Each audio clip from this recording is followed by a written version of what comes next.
আমার ছেলে একটা ছেলে আমার গা ধোয়াবো বলে আমি ছাতে তুলাইছি। আমি দুটা ছেলে নিয়ে এসেছি একসঙ্গে।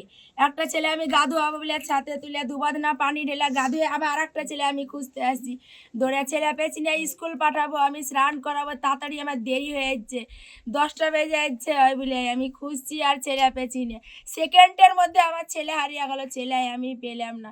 গোটা পাড়া খুঁজছি, গ্রাম খুঁজছি, আমি প্রতিটা বাড়ি বাড়ি খুঁজছি ছেলে পাবো বলে, ছেলে আমি পেয়েছি না। যখন ছেলে না পেলাম তখন আর বাবা চলে এলো, মাছের ব্যবসা করে, মাছ বিক্রি করে। দেওয়ার বাবা এসে বলছে শাহিনা কই, বলি শাহিনাকে খুঁজে পেয়েছি না গো, 10টা থেকে খুঁজে পেয়েছি না। দেওয়ার বাবাও খুঁজছে, আমিও খুঁজছি, ছেলে সবাই খুঁজছি। তারপরে যখন পেলাম না, তুমি 1টা বেজে এলো, মাইকে অ্যালাউ করালাম, ছেলে যদি কাউরির বাড়িতে থাকে তো বের করে দিতে বললো, ছেলে আমরা পেয়েছি না কইলে আমি কাঁদছি আর ছেলে খুঁজে বেড়াচ্ছি। তারপরে আকরামুলের কাছে গেলাম, আকরামুল তুমি থানায় ফোন করে দাও, ছেলে আমার পেয়েছি না। আমি 10টা থেকে ছেলে খুঁজছি, ছেলে আমার পেয়েছি না। দিয়ে আকরামুল থানায় ফোন করলো, সঙ্গে সঙ্গে পুলিশ এসে এবার পুলিশকে বললাম যে ছেলে এরকম হারিয়ে গেল।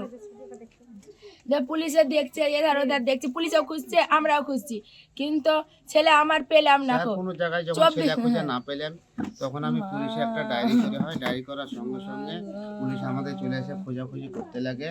রাতেও খুব পুলিশ খোঁজাছে, পুলিশ অত্যন্ত পরিশ্রম করে খুঁজেছে, তবুও তার ছেলে হারার পর দিন আমরা খুঁজতে খুঁজতে কোনো জায়গায় পেলাম না। তখন আবার পুলিশ এলো, পুলিশ এলে তদন্ত করছে, এদিক চারিদিক আমাদের বাড়ি ঘর এদিক সব এলাকায় তদন্ত করছে। পুলিশ তদন্ত করতে করতে একটা পাবলিকের মোবাইল থেকে ফোন আসে, আমার মেতর ভাই, ওর মোবাইলে ফোন আসে যে লাশ বেলোলে রেল লাইনের ধারে পড়ে আছে। যে পুলিশ তাকে ওই রেল লাইনের ধার থেকে লাশ উদ্ধার করে।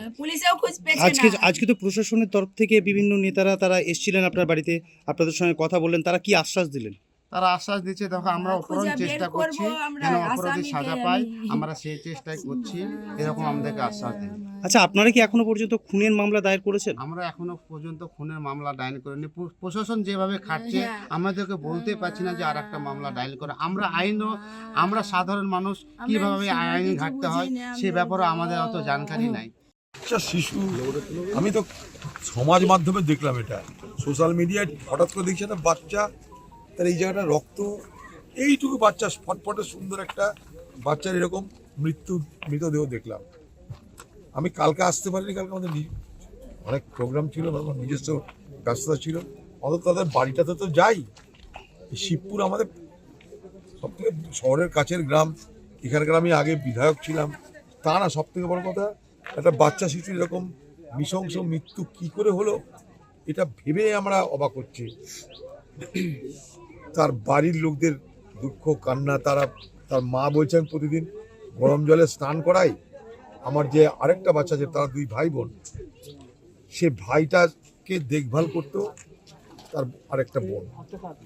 তার ভাই স্নান করেছে, বোন জানে কোনো ঝামেলা করে না, বোনকে পরে চান করানো হবে, ততক্ষণ দেখছে বোন না, মানে বাচ্চাটা নাই। এখন আমার প্রশ্ন কিছু না, কি হলো এটা তো তদন্ত করে বার করতে হবে পুলিশকে।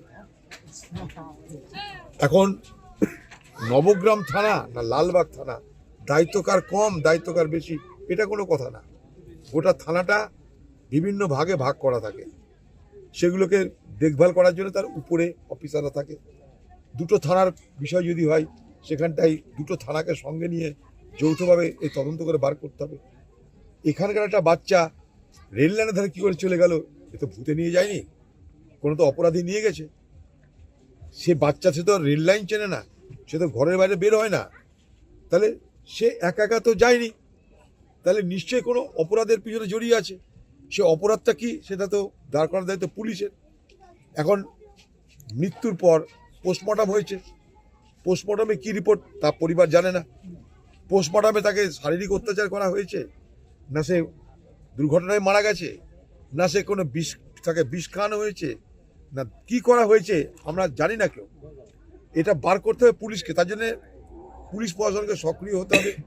তার জন্যে পোস্টমর্টম রিপোর্ট, ফরেন্সিক রিপোর্ট, দরকার হলে তার কবরের স্থান থেকে তার বডি তুলতে হবে নতুন করে আবার তদন্ত করতে গেলে। কবর দিয়ে দেওয়া মানে সব তদন্ত শেষ হয়ে যাওয়া নয়। ঝটপটে তো কবরই বা দিয়ে দেওয়া হয়ে গেল কেন সেটা তো জানা দরকার। কার নির্দেশে তাড়াতাড়ি কবর দিয়ে দেওয়া হলো, মৃতদেহ যদি না থাকে তার তদন্ত করতে গিয়ে তার কোথায় আঘাত কোথায় কি এগুলো জানবে কি করে পুলিশ? এটা একটা বড় প্রশ্ন আমার। পুলিশ কি তাহলে জেনে শুনে এই ধরনের লোকানোর চেষ্টা করছে? আমি একথা বলবো না যে পুলিশ জেনে শুনে লোকানোর চেষ্টা করছে, একথা বলার মতন জায়গা আমি নেই। তার বাড়ির লোক বলছে নবগ্রামের থানার পুলিশ তারা অনেক চেষ্টা করেছে, তার বাড়ির লোক বলছে। আমি হঠাৎ করে পুলিশকে ঘাড়ে চাপিয়ে যে পুলিশ জেনে শুনে সব দিয়েছে, আমার সেটা বক্তব্য নয় এই মুহূর্তে। কিন্তু পুলিশের তৎপরতা তো অভাব আছেই, সেটা তো সব ঘটনা এটাই বলছে যে পুলিশের যে তৎপরতার সঙ্গে এই ঘটনা তদন্ত করা উচিত ছিল, সেই তৎপরতা তো পুলিশের দেখছি না। গ্রামের লোকের কাছে এসে পুলিশ আলোচনা করেছে বলে আমার জানা নাই, পরিবারের কাছে কোনো আলোচনা করেছে বলে জানা নাই। বিভিন্ন অ্যাসপেক্টে পুলিশকে তদন্ত করতে হয়, কিন্তু সেই জায়গাটাই তৎপরতার ক্ষেত্রে আমি বলবো যে এখনো পর্যন্ত পুলিশের অভাব দেখছি। তারপর দোষারোপের পালা পরে আসবে। আমি এই মুহূর্তে আগে থেকে পুলিশকে দোষারোপ ওইভাবে দিতে চাই না যে পুলিশ ধামাচাপা দিতে চাইছে। আমি বলতে চাইছি পুলিশের তৎপরতার অভাব কিন্তু প্রকট, এখানটায় তৎপর নয় পুলিশ।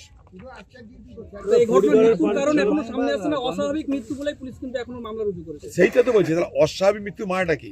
সেখানে গিয়ে খুন হয়েছে, সেখানে গিয়ে অন্য কিছু হয়েছে, কোন তারপরে অন্যায় অত্যাচার হয়েছে, এগুলো তো আমরা কেউ জানি না। না, তারপর আসবে অপরাধী কারা, তারপর আসবে সে অপরাধীদের বিচার, পরে আসবে এগুলো। কিন্তু অপরাধটা কি সেটা নির্ণয় করা দায়িত্ব পুলিশের। অপরাধটা নির্ণয় হওয়ার পর তারপরে কারা অপরাধ করলো সেটা পুলিশ দেবে তদন্ত করে। এই ঘন বসতিপূর্ণ একটা এলাকা শিবপুর, এগুলো ফাঁকা জঙ্গল তো না, এটা তো সুন্দরবন না, ঘন বসতিপূর্ণ একটা এলাকা। এখান থেকে হঠাৎ একটা বাচ্চা শিশু গায়েব হয়ে গেল, গায়েব হলো তারপর তার ডেড বডি পাওয়া গেল, তো অদ্ভুত ব্যাপার। আমাদের অনেক প্রশ্ন আছে এই নিয়ে, সেই প্রশ্নগুলো পুলিশের কাছে করবো আমরা।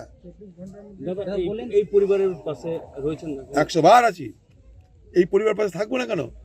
গোটা গ্রাম এই পরিবারের পাশে আছে, আমি একা কেন?